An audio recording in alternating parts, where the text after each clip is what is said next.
Ang Panginoon ay tulad ng isang pastor. Ang Panginoon ang aking pastor.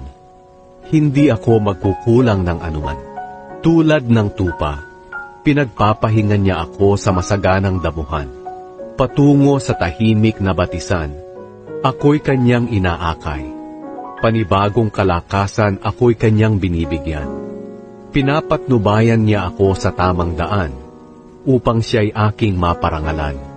Kahit dumaan ako sa pinakamadilim na libis, hindi ako matatakot. Dahil kayo ay aking kasama. Ang dala niyong pamalo ang sa akin ay nag-iingat.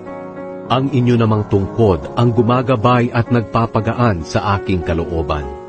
Ipinaghanda niyo ako ng piging sa harap ng aking mga kaaway. Pinahiran niyo ng langis ang aking ulo, tanda ng inyong pagtanggap at parangal sa akin. At hindi na